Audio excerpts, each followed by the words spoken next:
안녕하세요. 저는 남들처럼 하루하루 바쁘게 살아가고 있는 30대 직장인 여성입니다. 지금은 이혼하고 혼자 살고 있고요. 사실 요새 이혼이 하도 흔한 세상이다 보니 남들한테는 그리 특별할 일이 아닐지도 모르겠으나 그래도 제 인생에 있어서는 워낙 중대사였다 보니 이혼하는 일련의 과정이 아마 제 일생에서 가장 시끄러운 시기가 아니었나 싶습니다. 알게 모르게 감정적으로도 에너지 소모가 컸고요. 이 채널은 그런 정신이 어지러웠던 시기에 저와 비슷한 처지를 겪으신 여러분들의 사연을 접하게 되며 알게 되었어요. 저뿐만 아니라 각자의 사정을 안고 사시는 분들이 참 많으셔서 사연을 들으며 마음의 위안을 많이 받았습니다. 사실 이혼이라는 게 어지간히 지저분한 꼴을 당하지 않는 이상 결심하기가 쉬운 일이 아니잖아요. 저 역시 마찬가지였습니다. 제 경우 직접적인 이혼 사유는 남편의 바람이었으나 남편의 바람 못지않게 제게 충격을 안겨준 사람은 바로 시어머니였죠. 남자가 살다 보면 실수도 한번 할 수 있고 그러는 거지. 그래도 같이 산 세월이 있는데 너 그렇게 매몰차게 구는 거 아니다. 우리도 잘못한 게 있으니 사과한다잖아. 아직 이혼 서류에 잉크도 안 말랐는데 마음 다시 돌려주는 게 그렇게나 어려울 일이니? 뻔뻔한 것도 정말 정도 것이지. 제 아들 바람 피운다며 본인 입으로 직접 알려줘 놓고 무슨 낯짝으로 나더러 다시 그 쓰레기랑 같이 살라는 소리를 해요? 진짜 노망났어요? 아, 이제 와서 돈이 아쉬워진 모양이구나. 어쩐데요? 나는 이제 그 쓰레기 내 인생에서 치우고 그 돈으로 혼자 잘 먹고 잘 살 건데? 남편이 바람이 나자 불륜을 저지른 이들을 꾸짖기는커녕 조건 좋은 새 며느리 볼 생각에 사람을 헌시짝 버리듯 갈아치워버리려고 했던 시어머니였습니다. 그래놓고는 이혼 마무리된 지 얼마 되지도 않아 이혼 도로 물러달라며 오만 진상을 다 떨더라고요. 그런데 제가 미쳤다고 그걸 받아줬겠습니까? 바람난 남편과 그런 남편보다 더 악독했던 시어미를 제 인생에서 쫓아내고 광명 찾은 제 사연 한번 들어보시겠어요? 남편과 저는 서로 고만고만한 조건이 비슷하게 들어맞는 사람이었습니다. 연애할 때도 크게 성격 부딪히는 일도 없었고 경제 사정도 비슷했기 때문에 씀씀이 문제로 갈등을 겪을 만한 일도 없었습니다. 그렇게 무난히 연애하다 결혼 정년기에 접어들자 자연스럽게 결혼 얘기가 나오게 되었고요. 애초에 다 자라 사회에서 만나게 된 인연인지라 어릴 적 연애하듯 가볍게 생각하고 만난 게 아니기도 했으니 그때로서 결혼은 당연한 수순인 것처럼 생각하게 되었습니다. 비슷한 조건의 신랑감을 데려왔으니 저희 집에서도 딱히 반대 의사는 표하지 않으셨습니다. 대부분의 어르신들이 생각하시는 것처럼 서로 비슷한 사람들끼리 만나야 잡음 없이 오래 잘 산다고 생각하시는 친정 부모님이셨으니까요. 저보다 월등히 조건이 뛰어난 사람이 아니니 사위에게나 사돈댁에나 너무 저자세로 나갈 필요가 없다고 생각하셨던 점도 장점 중에 하나겠죠. 내가 지금까지 살아보니까 사람은 서로 부딪힐 일 없이 무난한 사람 만나는 게 제일이야. 나 가난한 집에서 시집 왔다고 네 할머니 돌아가실 때까지 나 구박했던 거 생각해봐라. 따지고 보면 자식이고 며느리고 당신한테 가장 잘한 게 나였는데도 항상 나만 제일 만만하게 생각했잖아. 그게 다 환경이 처지니까 제대로 대접을 못 받은 거야. 그래서 엄마는 말은 안 했어도 너 너무 잘난 사람한테 시집 가는 것도 좀 걱정됐을 거야. 한 서방 정도면 그렇게 처지는 것도 아니고 너랑 배운 거며 버는 것도 비슷하니 적어도 시집 가서 시댁에서 집안 때문에 무시당할 일은 없겠지. 자라면서 할머니가 저희 친정엄마한테 얼마나 혹독하게 시집살이를 시켰는지 똑똑히 지켜봤던 저였기에 엄마 말씀에 전적으로 동의했습니다. 애초에 처음 연애를 시작할 때부터 남편의 조건을 확인해봤던 것도 그런 이유에서였어요. 저희 집이 뭐 그렇게 대단하게 내세울 건 없다지만 그렇다고 저도 배울 만큼 배운 사람이고 직장 잘 잡아 제 앞가림 알아서 잘하고 사는 사람인데 시집 갔다는 이유 하나만으로 시댁 눈치 보면서 살 생각은 쌀알 한 톨만큼도 하지 않았으니까요. 그렇게 살 바에야 내가 번 돈 나 혼자 써가며 소소하게 혼자 사는 게 훨씬 낫다고 생각했습니다. 저희 집에 인사를 드렸으니 다음은 시댁 차례가 되었죠. 저희 집은 부모님 두 분에 아직 결혼 안 한 남동생 하나가 식구의 전부라서 비교적 단촐한 자리였는데 남편도 형제는 남동생 하나뿐이지만 남동생이 결혼을 일찍 한 탓에 식구가 제법 되었습니다. 당시 남편의 남동생, 그러니까 시동생이 아직 30도 채 되지 않았는데 벌써 아이가 둘이었어요. 게다가 손아래 동서가 될 사람은 임신 중이었습니다. 벌써 셋째를 임신하고 있음에도 동서 얼굴에 어린 티가 나더라고요. 하여튼 요새 보기 드문 다둥이 가정이었죠.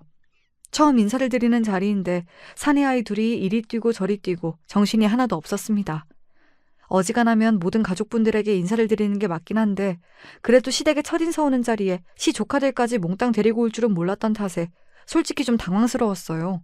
게다가 더 신경이 쓰이는 건 따로 있었습니다. 얘, 정신없다. 애들 좀 잘 챙기지 않고 뭐 하고 있어? 예, 어머니. 아직 만삭은 아니었다고 해도 누가 봐도 임산부임을 알 수 있을 정도로 배가 부른 동서임에도 불구하고 주방에서 음식을 준비하다 동서가 불이 나게 달려나왔습니다. 거실에 시동생이 떡하니 앉아있는데 가만히 있는 애아빠한테는 아무 말도 안 하면서 임신한 며느리를 불러다 애보라고 시키는 거 좀 아니지 않나요? 솔직히 거기서부터 시어머니 인성이 확 보이더라고요. 솔직히 그게 남보기 좋은 꼴은 아니잖아요. 그리고 그런 생각이 저만 든 건 아니었는지 시아버지가 시어머니에게 눈치를 주었습니다. 시동생도 제 눈치를 슬쩍 보고는 엉덩이를 일으키더라고요. 결국 동서를 주방으로 들여보내고 시동생이 아이들을 방으로 데리고 들어갔습니다만 그것만으로도 평소 집안 분위기는 충분히 엿볼 수 있었어요. 무거운 몸으로 구슬땀을 흘리며 음식을 준비했을 동서에게는 미안한 말이지만 솔직히 그날 음식이 입으로 들어가는지 코로 들어가는지 모르겠더라고요. 고생하는 동서의 모습이 내 결혼 생활의 예고편을 보는 것은 아닐지 어떻게 걱정이 되지 않을 수가 있었겠어요. 본인 본가에서 나와서 내도록 표정이 굳어있는 저를 보고 남편이 제 눈치를 슬슬 살피더니 입을 떼었습니다. 자기, 아까 우리 엄마가 재수 씨한테 한 말 때문에 그래? 우리 엄마가 평소에 그런 사람이 아닌데 새 사람 들어오는 워낙 중요한 날이기도 해서 좀 예민하셨나 봐. 평소에 안 그러기는 무슨. 평소에 그러던 사람이라도 새 사람 만나는 자리에서는 자제할 텐데 자연스럽게 그런 행동이 나오는 걸 보면 절대 남편 말이 사실일 리 없었어요. 입을 꾹 다물고 생각을 정리 중이던 제가 드디어 입을 열었습니다. 나 시간이 좀 필요할 것 같아. 솔직히 나는 당신이랑 결혼하면 비슷한 사람끼리 같이 사는 거니 당연히 양가에서 우리 대하시는 것도 비슷할 거라고 생각했는데 오늘 보니 그럴 것 같지가 않아. 그리고 나는 나한테 동서한테 하듯이 대하면 절대로 참고 살 생각이 없어. 솔직히 오늘 어머님이 너무하셨던 건 맞잖아? 아직 어린 티도 못 벗은 동서가 배불러서 주방에 서 있는 거 보고 내가 얼마나 민망했는 줄 알아? 제 반응이 예상보다도 더 심각하자 남편도 펄쩍 뛰며 어떻게든 해명해보겠다고 용을 썼습니다. 절대 그럴 일 없어. 재수 씨는 그러니까 엄마 보기에 당신 눈에 너무 안 차는 며느리라서 더 그러시는 거야. 태훈이 제대하고 복학한 지 얼마 안 돼서 갓 고등학교 졸업한 재수 씨가 임신하는 바람에 어쩔 수 없이 결혼시킨 거거든.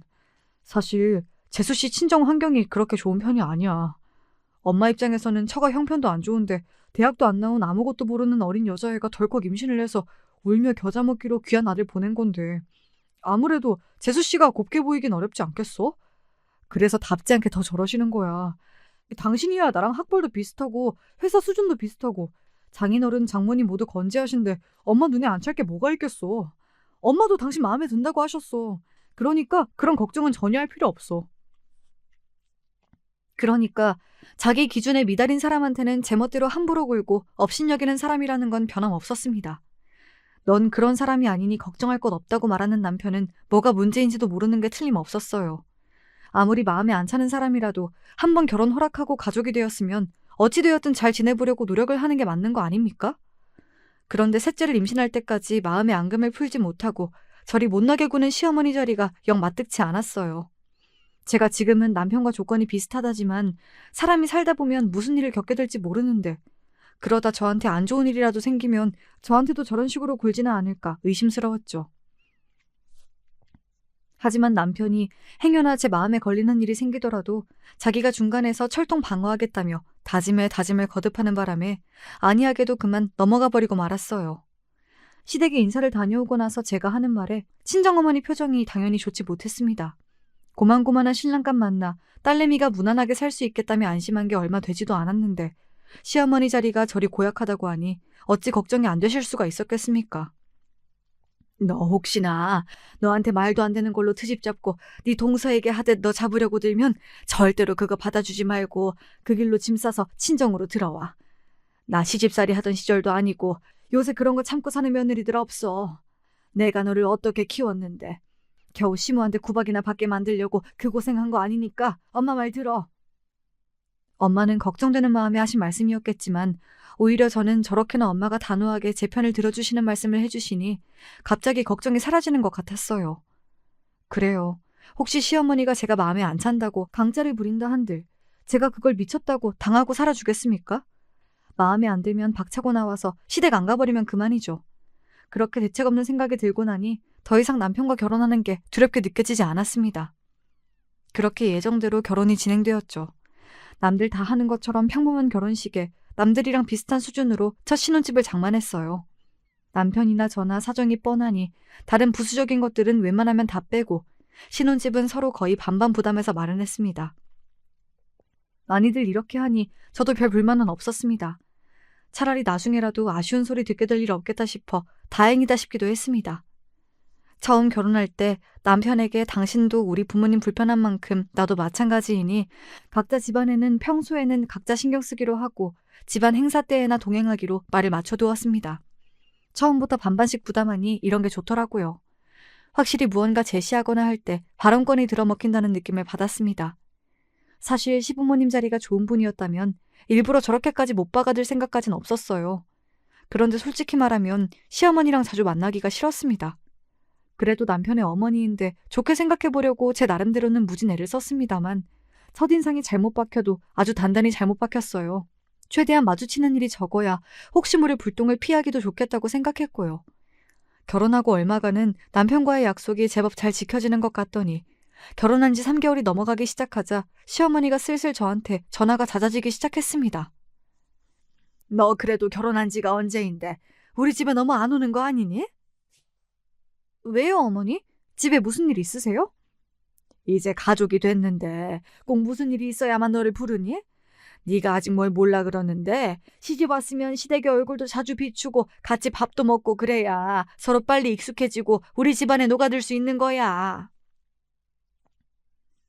시댁에 익숙해지고 녹아들 생각이라고는 손톱만큼도 없었던 저였습니다. 그리고 그 같이 먹을 밥은 또 누구 시키시려고요? 굳이 저를 시키지 않는다고 하더라도 이제 만삭이 될 동서 부려먹을 시어머니를 떠올리면 동서를 위해서라도 그런 자리는 만들고 싶지 않았습니다. 그래서 말했죠. 어머니, 저 직장 다니는 사람이에요. 제가 집에서 아무것도 안 하고 있으면 또 모르겠는데 솔직히 업무 시간에 자꾸 연락하시는 것도 업무에 지장이 많습니다. 지훈 씨에게 들어보니 그 사람 근무 시간에는 일절 연락 안 하신다면서요? 그럼 저한테도 그 정도 배려는 당연히 해주셔야죠. 똑같이 사회생활하는 사람들인데 이렇게 대우가 다르시면 솔직히 제 입장에서는 어머니가 저 며느리라고 아들하고는 달리 대우한다고 생각할 수밖에 없어요. 요즘 프로젝트 진행 중이라 계속 야근 중이라서 식사하러 가긴 어려울 것 같아요. 그러면 다른 요건 더 없으시면 이만 들어가 보겠습니다. 그렇게 통화를 마무리했습니다. 다소 매몰차게 들릴 순 있으나 한번 여지를 줬다가는 끝도 없을 것 같아 일부러 더 딱딱하게 얘기한 것도 있어요. 그리고 솔직히 열받지 않나요? 자기 아들 일할 땐 연락 안 하면서 저한테는 배려 없이 구는 건 말이에요. 하는 행동 하나하나가 저러니 정을 붙이려야 붙이기가 어려웠습니다. 시어머니에게 정이 가지 않는 만큼 반대로 동서한테는 측은지심이 많이 들었습니다. 아무래도 첫날의 잔상이 워낙 강하게 남아있기도 했고 시어머니한테 그 구박을 받으면서도 말대꾸 한 번 안 하고 그 무거운 몸을 이끌고 온갖 일을 묵묵히 하는 모습이 짠하지 않을 수가 없었거든요. 사실 시댁에는 잘 안 가도 동선에는 한 번씩 들러서 만난 것도 사다 주고 함께 담소도 여러 번 나눴습니다. 시동생이 무역회사 직원이라 거래처 근무 시간을 맞춘다고 밤 야근이 잦았거든요. 시어머니에게 영 정이 안 붙는 것도 좀 괜찮아질까 싶어지면 동서 입에서 쏟아지는 그간의 시어머니의 만행 탓에 도루묵이 되었습니다. 동서, 도대체 그동안 어떻게 참고 살았대? 나 같으면 뒤집어 엎어도 몇 번은 뒤집어 엎었을 텐데. 우리 동서 보살이야 진짜. 제가 가진 거 없이 그 사람한테 시집 온 건 사실이니까요. 저 첫째 가졌을 때 아이 지우라고 할까봐 진짜 무서웠거든요. 그런데 결혼시킨 것만 해도 어디예요. 그저 우리 애들 보고 참고 사는 거죠. 아무리 그래도 그렇지. 너보다 조건 좋은 애들 많았는데 내조 제대로 안 하면 갈아치우겠다니. 그게 사람이 돼서 할 소리야? 제 손자를 셋이나 낳아줬는데 고마워하지 못할 망정. 그래도 형님한테 털어놓으니까 속이 시원해요. 남편한테는 제 얼굴에 침 뱉기 같아 못하겠고 그렇다고 저희 엄마가 저한테 그렇게 애정이 있으신 편도 아니고 그래서 형님이 부러워요. 항상 당당하게 주눅들지 않고 할 말 다 하시잖아요. 저는 어머니한테 그렇게 말할 수 있으리라고는 생각도 못 해봤어요. 그러니 지금까지 그리 당하고 살았겠죠. 그리고 저 며느리 갈아치우겠다는 말은 진짜 선을 넘어도 세게 넘은 거 아닙니까? 누가 들으면 무슨 후궁 간택하는 데뷔마마라도 되는 줄 알겠어요. 그게 꼭 동서만 해당되는 말이겠어요? 제 성에 안 차는 날이 오게 되면 저라고 다르지 않을 거라고 생각하니 더더욱 시어머니에게 정이 떨어졌습니다. 시아버지 생신을 맞이해서 온 시댁 식구들이 오랜만에 시댁에 한데 모였습니다. 이제 정말 예정일이 얼마 남지 않은 동서가 또 시어머니 부름에 일찍부터 고생하고 있을까봐 일부러 동선이랑 같이 시댁으로 갔습니다. 아니나 다를까 일찍 와서 돕지 않았다며 시어머니 눈초리가 곱지 않았습니다. 남의 손자도 아니고 제 손자 가진 며느리한테 어쩌면 사람이 저럴까 싶어 고개가 절로 저어졌습니다. 동서 대신 음식할 생각은 추호도 없으셨던 모양인지 음식은 업체에서 주문한 맞춤 음식이었어요. 진작 이러면 될 것을 움직이기도 힘든 사람한테 뭘 그리 심술을 피운 건지. 아무래도 시아버지 입김이 단단히 작용한 것 같았습니다. 제 부인 성정에 며느리를 둘씩이나 두고 본인 손으로 고생하려 들 리는 없고 그렇다고 만삭인 며느리 고생하는 꼴을 또 보자니 하신 선택이겠지요. 그렇게 다들 둘러앉아 식사 잘 끝내고 나서 생신이신 아버님께 용돈을 드렸습니다. 시동생도 선물 대신 용돈을 드렸는데 얼핏 보아도 저희보다 봉투가 훨씬 얇았습니다. 그거야 당연한 일이죠. 그래도 저희 부부는 맞벌이인데다가 아직 아이도 없으니 금전적인 여유가 있는 편이었고 더구나 저 시집 오고 처음 하는 아버님 생신이다 보니 조금 더 신경을 쓰기도 했습니다. 시동생이야 본인 혼자 외벌이인데다 이제 곧 아이도 셋이나 되잖아요. 당연히 여유가 있는 저희가 더 드리는 게 맞다고 생각했어요. 아이고, 다들 너 있을 돈도 모자랐을 텐데 뭘 이리들 많이 넣었어. 다들 고맙다. 유용하게 잘 쓰도록 하마. 생일 축하드려요, 아버님. 건강하세요. 그렇게 훈훈하게 자리가 마무리되나 싶었습니다. 다들 슬슬 집으로 돌아가려고 일어나고 있는데 시어머니가 은근슬쩍 제 옆으로 와서 그러시더군요. 그래도 사람이 둘인데 봉투를 하나만 준비해 올 건 또 뭐람? 생각지도 못하게 뻔뻔하고 염치 없는 소리에 순간 잘못 들었나 싶었습니다. 본인 딴에는 저한테만 들리라고 한 말인 것 같았는데 남편도 그걸 들은 모양인지 흠칫하더라고요. 제가 남편을 슬쩍 쳐다보니 저도 민망한 모양인지 슬그머니 제 시선을 피했습니다. 기가 차서 대꾸할 말도 마땅치 않아 그냥 못 들은 척하고 나가려는데 그걸 또 붙잡아다 타박하는 시어머니였습니다. 예, 너는 시어미가 말을 하는데도 들은 척도 안 하니? 자기도 모르게 흥분해서 소리가 커진 모양인지 이번엔 다른 시댁 식구들까지 시어머니에게 시선이 집중되었습니다. 아차 싶었던지 시어머니 얼굴이 붉게 달아오르더군요. 이왕 시선이 모이고 나니 차라리 잘됐다 싶었습니다. 아버님 생신이라고 저희 딴에는 정성껏 봉투를 준비한 건데 봉투를 하나만 준비해왔다는 말씀에 드릴 말씀이 없어서 그랬습니다. 그 말을 듣고야 다른 식구들도 무슨 말이 오간 건지 눈치를 챈 모양이었습니다. 이렇게 사람 속 뒤집는 말에는 그냥 눈치 없이 밀고 나가는 게 제일이죠. 그 말을 들은 시아버지께서 버럭 소리를 지르셨어요. 지금 그게 무슨 소리야? 당신 또 무슨 헛소리를 한 게야? 아니, 내가 무슨 소리를 했다고. 사람이 둘인데 봉투를 왜 하나만 준비했냐고 하셨잖아요. 아닌가요? 여기 이 사람도 같이 들었는데요? 남일이라도 된다는 듯이 슬쩍 빠져있던 남편까지 끌어들이자 시어머니가 더는 발뺌도 못하고 얼굴이 불그락 푸르락 달아올랐습니다. 그러게 감당도 못할 거면서 왜 자꾸 사람 긁는 소리를 하고 있습니까? 그리고 본인이 저한테 용돈 요구할 처지예요? 결혼하면서도 뭐 하나 도와주신 것 없으시면서? 반반 결혼하면서 양가 부모님께 손 안 벌리고 아쉬운 소리 듣지 말자고 생각해왔던 저입니다. 게다가 오늘 시아버지께 준비한 용돈도 액수가 꽤 컸어요. 적어도 시동생 봉투의 2배 이상은 되었을 겁니다. 거기다 본인은 오늘 생일도 아니잖아요? 제가 뭐 때문에 본인한테 용돈까지 상납해야 합니까? 어머니, 솔직히 어머니 하시는 말씀 듣고 황당했지만 오늘 좋은 날인데 분란 일으키고 싶지 않아서 그냥 조용히 들어가려고 한 거예요. 쓰실 데가 있으셔서 돈이 필요하신 거였다면 차라리 사정 말씀하시고 부탁하셨다면 좋으셨을 텐데요. 대뜸 사람이 둘인데 봉투를 하나만 가져오냐니요. 세상에 그런 말씀이 어디 있어요? 제가 어머니 지갑이에요? 어떻게 그렇게 며느리를 사채 빚 받으려는 빚쟁이 취급을 하실 수가 있어요? 그런 식으로 말씀하시면 그 누구라도 기분 상하는 게 당연하지 않겠어요? 아니, 너 무슨 말을 그렇게 해? 졸지의 며느리로부터 있는 대로 망신을 당하게 된 시어머니가 분한 기분을 참지 못하고 소리 질렀으나 제 말에 달리 반박은 하지 못했습니다. 하기야 제가 한 말에 뭐 틀린 말이 있어야 반박을 할 거 아니겠어요? 뻔뻔한 시어머니 행태에 수치심을 느낀 것은 당사자보다 시아버지가 더한 것 같았습니다. 당신 생신이라고 온 가족이 다 모였는데 아들, 손자, 며느리 앞에서 못 볼 꼴을 다 보였으니 얼마나 창피하셨겠어요. 그 입 다물지 못해? 도대체 당신이 생각이라는 게 있는 사람이야, 없는 사람이야? 이제 며느리 앞에서 할 말 못할 말도 구별 못하겠어? 사람이 나이를 먹을수록 말을 아끼고 점잖아질 줄 알아야지. 어떻게 이렇게 어린애도 안 할 법한 철딱서니 없는 소리를 하고 있어? 시아버지 불호령에 그제야 찍소리도 못하고 눈치만 보는 시어머니였습니다. 시부모님을 보고 있자면 부창부수라는 말도 꼭 많은 소리는 아니라는 생각이 들었어요. 시아버지가 저렇게 음전하신 분인데 대체 지금껏 어떻게 시어머니랑 같이 살았는지 이해가 안 갈 지경이었죠. 단박에 그 자리에서 시어머니를 꾸짖은 시아버지께서 제게 사과하셨습니다. 아가 미안하다. 너희가 내 생각한다고 무리해서 용돈 준비했다는 걸 뻔히 아는데 기껏 그렇게 애를 써놓고 저 사람한테 저런 소리까지 들었으니 네 맘이 얼마나 황당했겠어. 저 사람한테는 내가 알아듣도록 단단히 얘기를 해둘 테니 나를 봐서라도 부디 너무 마음 상해하진 않았으면 좋겠구나. 마음 같아서는 시어머니한테 이보다 더한 망신을 주고 싶었으나 당신 생신에 이렇게 언성을 높이게 됐는데 제게 정중히 사과까지 하시는 시아버지 맘을 더 이상 무겁게 만들고 싶진 않았습니다. 그래서 저는 신경 쓰지 마시라 전하고는 집으로 돌아왔습니다. 집으로 돌아와서는 남편에게 참았던 부하를 터뜨렸습니다. 당신, 아까도 어머니 하시는 말 뻔히 다 들어놓고 어떻게 그렇게 남일이라는 듯이 혼자 쏙 빠져 있을 수가 있어? 이게 당신이랑은 아무 상관도 없는 일이야? 그동안 당신 어머니 나 괴롭히는 거 당신 모르지 않았잖아. 그러면서도 끼어들긴 귀찮으니까 내내 모른 척한 거 내가 모를 줄 알아? 내가 왜 당신 어머니 때문에 이런 할 필요도 없는 스트레스를 받아야 하는데?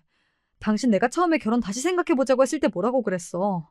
나는 당신 어머니 트집 잡힐 구석 없으니 결혼해서 불편할 일 없을 거라며. 지금 이게 불편할 일이 없는 거야?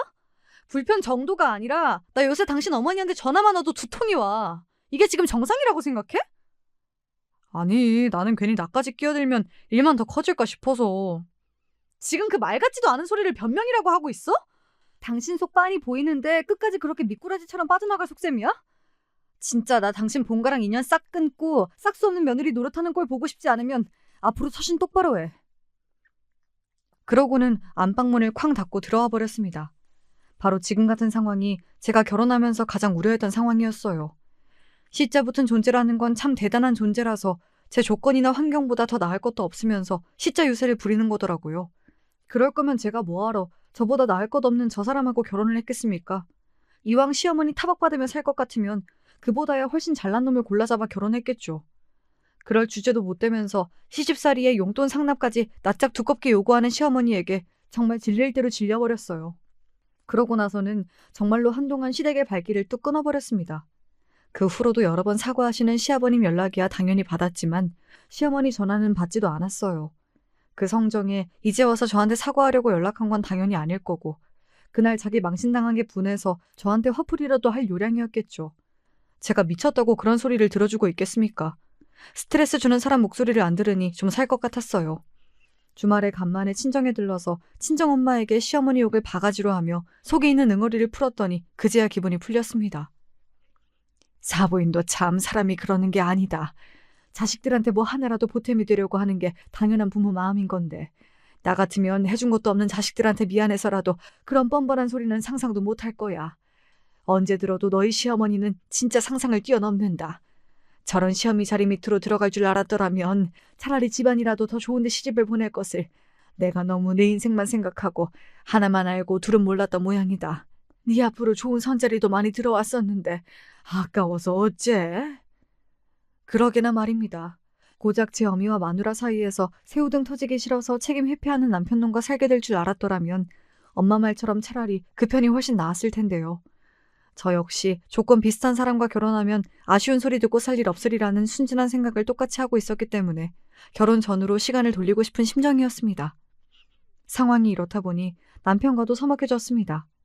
제 어미 미운 만큼 남편 또한 미워 보이는 건 어쩔 수가 없었어요.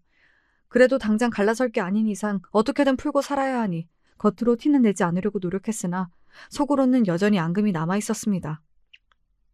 당신 설마 오늘도 야근이야? 벌써 시간이 이렇게 됐네. 요새 회사 일이 바빠서. 회사 일이 아무리 바빠도 그렇지 문자 하나 칠 시간도 없었다는 게 말이 돼? 지금 시간이 자정이 다 되어가. 집에서 걱정하는 사람은 생각 안 해? 일부러 내 피 말리려고 작정하고 이러는 거야? 당신 그렇게 당신 멋대로 살 것 같았으면 그냥 쭉 총각으로 살지 뭐 한다고 결혼하자고 나는 꼬셔서 이 고생을 시키니? 어? 그 무렵에는 남편도 회사 일이 바쁘니 야근이 잦니 온갖 핑계를 대며 슬슬 외박이 잦아지고 있었습니다. 속으로야 어떤 생각을 하고 있든지 간에 겉으로야 결혼한 사람으로서의 의무를 충실히 이행하고 있던 저로서는 괘씸하기 짝이 없는 일이었습니다. 불만이 있으면 차라리 들어와서 저를 딱 대면하고 풀든가. 하여간 한결같이 회피적인 성격이 결혼 생활 끝까지 제 속을 있는 대로 뒤집어 놓았죠. 하루 걸러 하루 겨우 집으로 들어오는 남편과 그간 연락을 받지 않던 시어머니를 동시에 다시 본 건 동서가 출산한 이후였습니다. 다행히도 임신 기간 내내 아이 엄마가 그리 스트레스 받고 몸이 힘들었는데도 건강한 조카가 태어났어요. 그날만큼은 평소 서로에게 가지고 있던 앙금을 티내지 않고 그저 오롯이 새 생명의 탄생을 축하했습니다.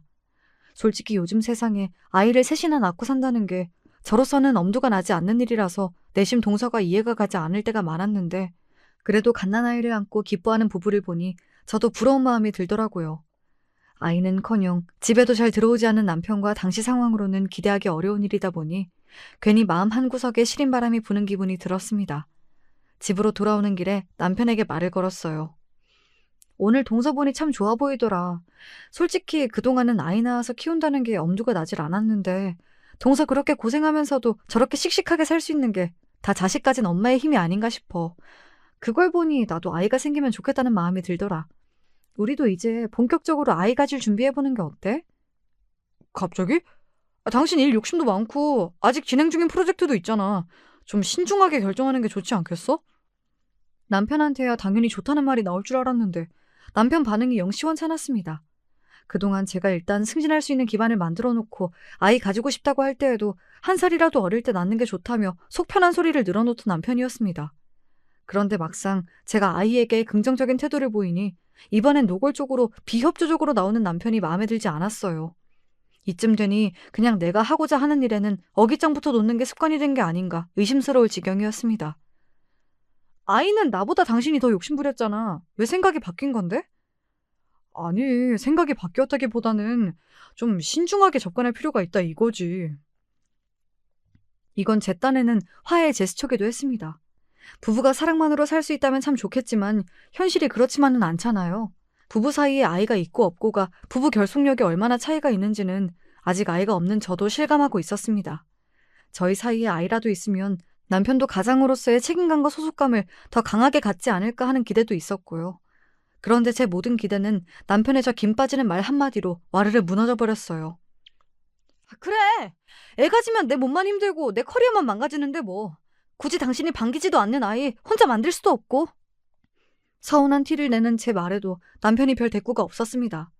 문득 저 인간이 이제 나한테 완전히 마음이 뜬 건 아닌가 하는 생각이 들어 섬뜩해졌습니다. 괜히 말 한마디 더 댔다가는 기분만 더 상할 것 같아서 그렇게 어영부영 아이 이야기는 쏙 들어가게 됐어요. 뭐 하나 제가 원하는 대로 돌아가지 않는 결혼 생활에 삶의 의욕이 뚝뚝 떨어지는 기분으로 지내던 와중에 오랜만에 시어머니로부터 연락이 왔습니다. 여전히 시어머니와의 사이는 좋지 않았으나 저번에 동서 출산한 병원에서 좋게 얼굴을 보기도 했고 그냥 연락을 받았습니다. 너 오늘 시간 좀 되니? 내가 기니 할 말이 있는데 전화로 할 만한 소리는 아니고 얼굴을 좀 봤으면 싶은데. 또 무슨 속 뒤집는 이야기를 하려고 일어나 싶었으나 평소와는 다르게 용건만 간단히 하는 시어머니의 태도가 이상해서 일단 약속을 잡았습니다. 약속 장소가 시댁이 아니라는 것도 좀 이상했어요. 다른 가족들 들으면 안 될 만한 소리를 하려는 건가 생각하며 약속 장소인 제 회사 근처 커피숍으로 들어갔습니다. 항상 약속 시간에 당연하게 늦게 나오던 시어머니가 웬일로 저보다 먼저 와서 앉아 계시더라고요. 참 여러모로 오늘 답지 않다는 생각을 하며 그 앞에 앉았습니다. 무슨 일로 이렇게 밖에서 보자고 하셨어요? 제 말에 대답도 않고 제 얼굴을 빤히 쳐다보는 시어머니 표정이 의기양양했어요. 고개를 바짝 쳐들고 저를 내려보는 게 고소해 보이기까지 하더라고요. 그 꼴을 보니 슬슬 불안감이 피어오르기 시작했습니다. 너, 네 남편 만나는 여자 있다는 건 알고 있니? 그 말에 제 얼굴이 확 굳어버렸습니다. 네, 솔직히 남편에게 여자가 있을 가능성을 아예 생각해보지 않은 건 아니었습니다. 최근 남편 태도가 수상쩍은 부분이 한두 가지가 아니지 않았습니까? 잦은 야근에 연락도 잘 안 되고 그렇게 아이 타령하던 남자가 먼저 아이 갖자는 말에도 미적지근한 태도를 보이는데 그런 의심을 안 하는 게 눈치가 없는 걸 테니까요. 하지만 그걸 시어머니 입을 통해 확인받게 되리라고는 정말이지 상상조차 하지 못했어요. 그 사람이 그래요? 자기 여자 있다고? 걔가 대놓고 그런 소리를 하겠니? 다 내가 눈치껏 알아낸 거지. 너는 여자가 돼가지고 그렇게 둔탱이처럼 구니까 남편이 밖으로 나더라도 눈치도 못 채는 거야. 가진 게 많은 것도 아니면서 여자가 사근사근하니 여우 같은 데가 있어야지 원. 제 아들 바람났다는 소리를 하면서 무슨 벼슬이라도 한 것 같은 저 태도는 도대체 뭐란 말입니까? 며느리한테 아들 바람났다고 자랑하듯 말하는 시어미 정신머리도 정상은 아니었으나 도대체 무슨 꿍꿍이로 저한테 저런 막말까지 하면서 막 나오는 건지 이해가 되질 않았어요. 막말로 제가 남편 바람난 것까지 아는 마당에 유책 배우자로 이혼 소송 걸면 전적으로 제게 유리한데 왜 제 아들 불륜 소식을 저한테 갖다 바치는 건지 상식적으로 말이 안 되잖아요. 그래서 저한테 그걸 알려주시는 이유가 뭐예요? 설마 어머님이 저조차고 그런 소리 하실 양반도 아니고 대체 뭐 때문에 이러시는 건데요? 너, 내 아들이랑 이혼해라. 네? 황당해서 저도 모르게 되물었어요. 저랑 이혼했다간 재산 분할의 위자료에 당신 아들 무일푼으로 쪽박차게 생겼는데 오히려 이혼을 부추기다뇨? 어차피 마음 떴는데 같이 산다고 뭐가 바뀌겠니? 이렇게 된 거 너도 일찌감치 정리하고 새 인생 사는 게 낫지 않겠어? 이혼 소송이니 뭐니 지저분하게 길게 끌면 너나 지훈이나 정력만 소모하는 일이지. 깔끔하게 합의 이혼만 해주면 내가 위자료 명목으로 5억 원을 준비해 줄 테니 너는 그냥 도장만 찍으면 된다. 돈이라면 눈을 뒤집고 환장하는 양반이 5억 위자료를 해주겠다뇨? 그것도 제가 아무 말도 안 했는데 본인이 자진해서요. 내가 지금 제대로 듣고 있는 건가 싶을 정도였어요. 모르긴 해도 평소 시어머니라면 상상조차 할 수 없는 저런 파격적인 합의 이혼 조건을 내거는 데에는 분명 이유가 있을 거라고 생각했습니다. 당사자인 남편과 얘기도 안 해봤는데 이런 이야기를 하시는 게 너무 이상하네요. 도대체 이유가 뭐예요? 왜 그렇게까지 저희 이혼을 못 시키셔서 안달이신 건데요? 나도 능력 있는 며느리 밑에서 한번 떵떵거리며 살아보고 싶어 그런다. 너 내 아들이 지금 누구 만나는지 알아? 의사야 의사. 너처럼 달에 200 벌면서 있는 유세 없는 유세 다 떠는 그런 수준이랑은 비교도 안 되는 의사 선생님. 아, 이거였군요. 제 아들이랑 비슷한 수준의 저보다 훨씬 뜯어먹을 것 많아 보이는 불륜녀 배경에 시어미 눈깔이 돌아버린 거였습니다.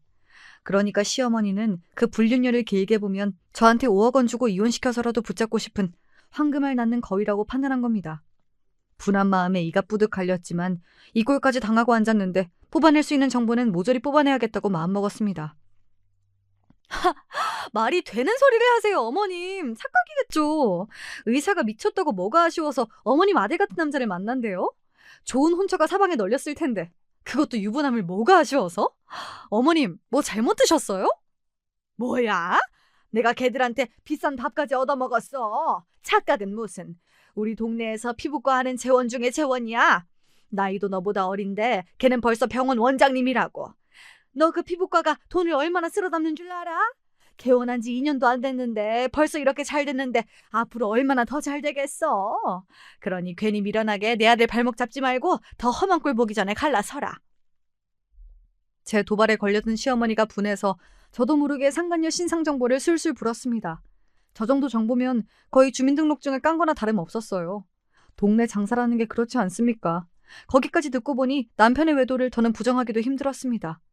그걸 자랑거리라도 되듯 떠벌리는 시어미 면상에 물이라도 들이붓고 싶은 심정이었으나 이 꼴을 당하면서까지 그놈과 같이 살고 싶은 생각은 저도 더는 없었습니다. 하지만 이혼을 하더라도 확실히 할 건 확실하게 해야죠. 제가 어떻게 어머니 말만 믿고 제 인생에 이렇게 중차대한 문제를 이 자리에서 단박에 결정할 수 있겠어요.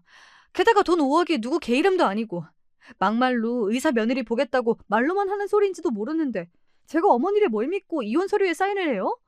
서류에 위자료 5억 지급한다고 확실하게 명시해 놓고 먼저 5억부터 주시면 그때 서류에 사인해 드릴게요. 그러는 너는 뭘 믿고 그 큰 돈을 미리 턱 줘. 네가 돈만 꿀꺽하고 이혼 안 한다고 뻗대면. 어머니 아들 뭐 그렇게 대단한 인간이라고 그렇게까지 해서 그놈한테 붙어 살겠어요. 지금 아쉬운 사람은 어머니예요. 제가 끝까지 이혼 안 해주면 의사 며느리는 구경도 못 해보실 텐데 괜찮으시겠어요? 시어미가 발끈했으나 본인이 아쉬운 입장이 맞으니 제게 더 대거리도 못하더라고요. 그날은 일단 그러고 일어났습니다. 저로서도 확인해야 할 게 한두 가지가 아니었습니다. 상간녀의 신상은 아주 손쉽게 알아낼 수 있었어요. 저도 오며 가며 자주 본 피부과였으니까요. 이 근처에서 가장 잘 되는 피부과였어요. 의사씩이나 되는 머리를 달고 어쩌다 불륜을 저질러도 뭐 하나 볼 것 없는 제 남편 같은 놈과 불륜을 저질렀는지 이해가 가지 않을 정도로 잘난 여자인 것만큼은 사실이었습니다. 도대체 그놈이 무슨 재주로 저런 여자랑 불륜을 한 건지 이해가 안 갈 정도로 말이죠. 여자를 지켜본 바로 그날 그 둘이 병원을 나서 사이좋게 남편 차에 올라타 모텔로 들어가는 것까지 블랙박스에 담을 수 있었습니다.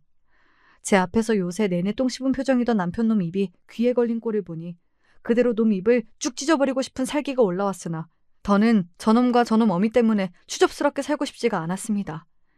며칠 지나지 않아 시어머니로부터 돈과 서류가 준비되었다며 연락이 왔습니다. 이혼 서류를 꾸미려면 분명히 남편 귀에도 소식이 들어갔을 텐데 끝까지 저는 저 뒤로 빠져있고 제 모습만 내세우는 머저리 같은 남편에게 더 떨어질 정도 없더라고요. 저는 제게 필요한 증거를 다 만들어 놓고는 남편 놈한테 메시지만 한 통 보내놨습니다. 니놈 불륜하는 거 다 알고 있어. 네 어미가 직접 말하더라. 그리 바라던 대로 이혼해 줄 테니 짧고 깔끔하게 끝내자. 니놈 면상 오래 보기도 역겨우니까. 통장에 5억이 찍힌 것을 확인하고서야 사인을 마친 이혼 서류를 퀵서비스로 시댁에 보냈습니다.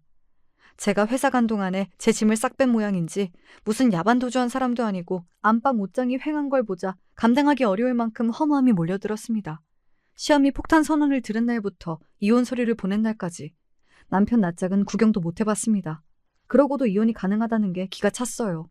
이렇게 끝날 것 같았으면 마지막으로 봤을 때 뺨이라도 한 대 쳐줄 걸 싶었습니다. 그래도 손에 쥔 게 아예 없는 건 아니었습니다. 도대체 무슨 재주로 마련한 건진 몰라도 이혼 소송을 걸었다 치더라도 결코 5억 원이나 되는 돈을 받아낼 순 없었을 테니까요. 잊고 싶은 기억이 가득한 이 집을 떠나더라도 훨씬 좋은 집에서 새 출발하기 차고 넘치는 돈이었습니다. 저는 그날로 바로 제 회사 근처의 아파트로 집을 보러 다녔습니다. 놈이 먼저 제 아내와 신혼집을 버리고 제 발로 나갔는데 저라고 이혼 서류에 사인하자마자 제 갈 길 찾는 게 뭐 잘못됐습니까? 일부러 심란한 마음에 신경을 조금이라도 돌리려고 몸이 지칠 때까지 하루 종일 집 구경을 다녔어요. 마음에 드는 집들을 보는 게 생각보다 기분 전환이 되어서 그렇게 마음을 다스려가며 합의이혼 조정기일이 끝나기만을 기다렸습니다. 그 모자란 놈은 이혼이 마무리되는 날까지 제 어미 꼬랑지에 붙어왔더라고요. 세상에 뭐 저런 팔푼이가 다 있나 싶었습니다. 저도 저지만 저런 놈한테 붙은 여자 꼴도 우습게 느껴졌습니다. 뭐 이젠 제 할 바 아니죠. 제 대신 그 집안 며느리로 살게 될 그 여자가 신경 써야 할 일이니까요. 그 여자가 저 반푼이를 정말로 받아줬을 때의 이야기지만 말입니다. 이혼이 완전히 끝나 법원을 나서는 길에야 놈이 비척비척 멍청한 걸음으로 제 곁으로 다가왔습니다. 저 일이 이렇게 돼서 나도 미안하게 생각해. 건강하게 잘 살아. 끝까지 면상 못 보나 싶었는데 그래도 이혼하는 날에는 기어 나왔구나. 난 이놈 잘 살란 소리 못하겠다. 두 번 다시 내 앞에 나타나지 마. 그렇게 전 남편과 전 시어머니를 한 번씩 쏘아보고는 서둘러 그 자리를 떠났습니다.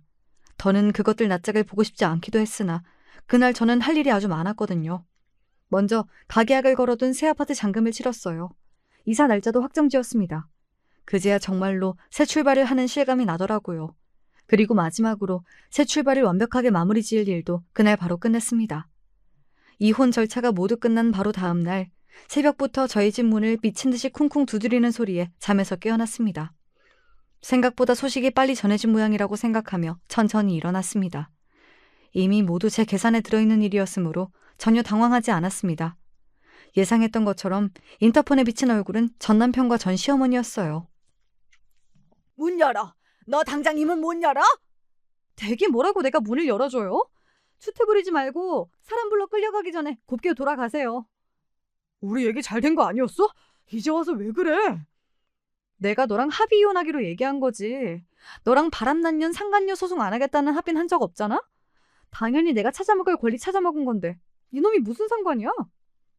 네, 저는 그간 모은 남편과 그 여자의 불륜 증거를 가지고 상간녀 소송을 준비해뒀습니다. 처음부터 이혼 주정 끝나자마자 소송을 시작할 생각이었기에 전날 참으로 분주했더랬습니다. 동시에 증거가 된 사진을 상간녀의 남편에게도 한 부씩 정성껏 출력해 보내주었죠. 조사하다 보니 그 여자도 유부녀더라고요. 남편이 변호사던데 참 간도 크게 불륜을 저질렀더라고요.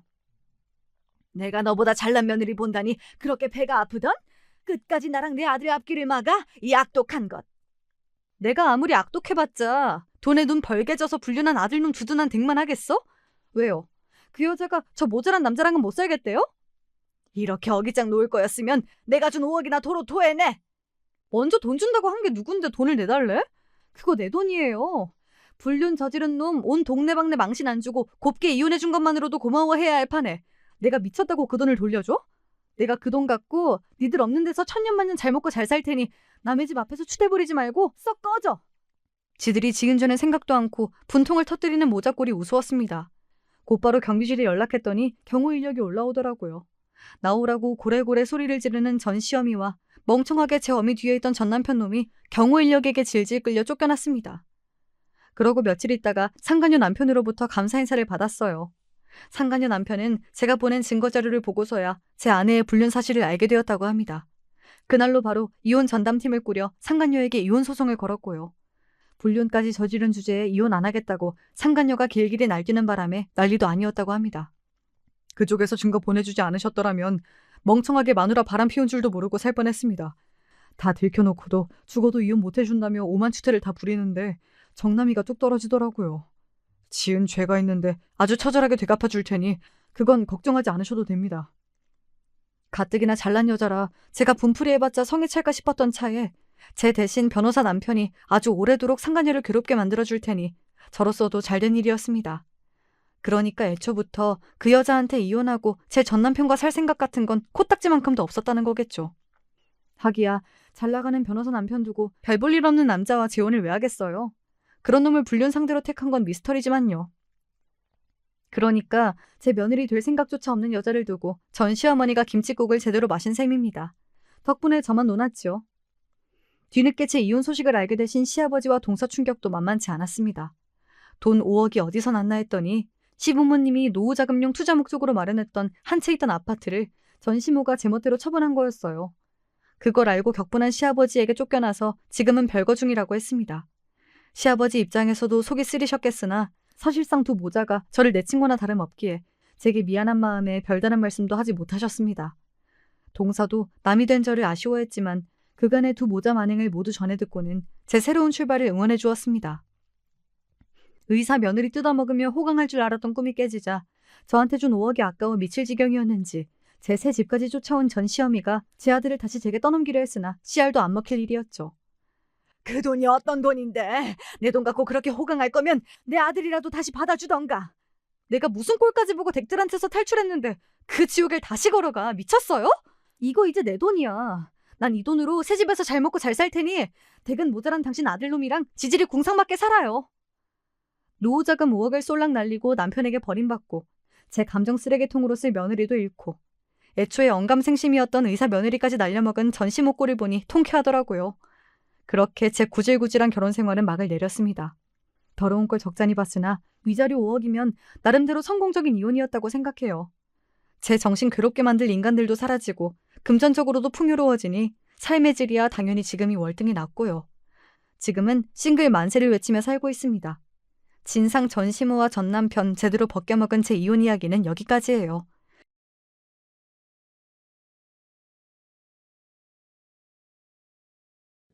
안녕하세요. 저는 본래 당하고만 사는 타입은 절대 아닌데 결혼이란 게 사람을 참 많이 바꿔놓는 것 같아요. 영등포구에 살고 있는 30대 후반의 주부로 얼마 안 있음 마흔이 되는데요. 어찌 보면 아직 제 기준엔 어린 나이라고 믿고 싶지만 저는 꽤나 험한 일들을 많이 겪었어요. 속된 말로 죽으면 끝나나 했더니 그것도 아니더라고요. 일단 저는 결혼은 아주 일찍 한 편이랍니다. 아마 시댁 3형제 며느리 중 가장 어린 나이에 들어왔을 거예요. 제 남편은 3남매 중 장남이었고요. 요즘 세상에 이게 다 뭔 문제인가 싶지만 저희 시댁은 아니더라고요. 어머니는 결혼한 지 얼마나 됐다고 초반부터 날썩에 말씀하셨어요. 아니 근데 넌 어떻게 된 게 뭐 하는 애냐? 결혼을 했으면 일찍 일찍 애를 낳아야지. 저희 아직 신혼인데요, 어머니. 신혼은 무슨 얼어 죽을. 결혼을 했으면 빨리빨리들 애들 낳고 먹고 살 걱정들을 해야지. 무슨 놈의 신혼이야. 누가 그런 걸 만들었대? 자꾸 이런 분위기로 흘러가니 저도 뭐라 더 말할 수가 없었어요. 어머니 기는 엄청 세신 편이었고 본인도 늦게 아들들을 얻은 거라 자부심이 장난 아니었거든요. 세상 잘 만나서 그렇게 넋들을 놓고 사나 보다들. 내가 네 나이 땐 애고 자시고 아들 못 낳는다고 그렇게 구박을 당했어. 나이 30이 넘어가지고 네 신랑 본 거라고. 네, 네, 어머니. 엄청 고생 많으셨겠네요. 그럴 게 아니라 얼른 떡두꺼비 같은 손줄 나와서 데려와야 될 거 아니냐, 어?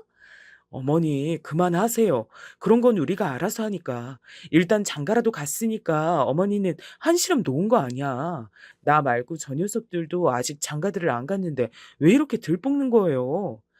남편은 보다 못해 제 편을 들어주긴 했습니다만 이 사람은 아주 어머니 앞에 착한 아들이었어요. 장남이라 온갖 착한 역할은 다 하고 그냥 효자 그 자체였다고나 할까요? 그걸 아셨는지 어머니는 저한테 그렇게 몰래 전화를 하셨어요. 네 남편처럼 착한 사람 없어. 어디 가서 저런 신랑을 얻냐. 우리 승환이 같은 애 진짜 없다니까. 네, 어머니, 저도 잘 알고 있어요. 너 어디냐? 나 지금 낮에 국수 먹은 거 얹혀서 아주 아파. 너가 집에 와서 좀 챙겨라. 어머니, 국비 지원카드 받아서 뭐 배우러 왔거든요. 저도 얼마 안 있으면 일해야 돼서 학원 다니면서 공부해야 돼요. 아이고, 애는 안 낳고? 세상에. 진짜 어쩜 너는 이렇게 지멋대로냐? 저기, 저희 다 때 되면 날 거예요. 너무 걱정 안 하셔도 돼요, 어머니. 어머니는 연세가 있으시기도 하지만 되게 고지식한 성격이셨고 큰 며느리인 저한테 바라는 게 너무 많으셨어요. 하지만 저도 한 고집하는지라 마냥 다 받아들이진 않았답니다. 그러던 차에 저에게 동서가 하나둘 생기기 시작했어요. 어머니로선 평소 안 그래도 절 마음에 안 들어 하셨는데 동서 앞에서 제 험담을 하시더군요. 아이고, 이제 좀 내가 며느리가 있는 것 같다. 그네는 도통애가 살갑질 않아. 얼마나 뚝뚝 끊어지고 말을 안 예쁘게 하는지 원. 며느리가 아니라 그냥 아들이 하나 더 붙어 있는 것 같다니까. 에이, 어머니 아니에요. 형님도 그만큼 어머니를 위하시는 마음은 같으실 거예요. 다 똑같은 거죠, 뭐. 저에게 있어 동서, 그러니까 동서가 둘이거든요. 그러니 큰 동서, 작은 동서라고 부를게요. 우선은 큰 동서가 먼저 시집을 왔고요. 여기는 이미 결혼 전에 임신을 한 상태였어요. 어머니가 상견례 때 얼마나 반기시던지 저 들으라고 하시는 소리 같더라니까요. 이렇게 금쪽 같은 선물을 갖고 시집을 와주니 얼마나 고마워요. 글쎄, 내가 우리 큰며느리는 아기가 한참을 안 생겨서 걱정했잖아.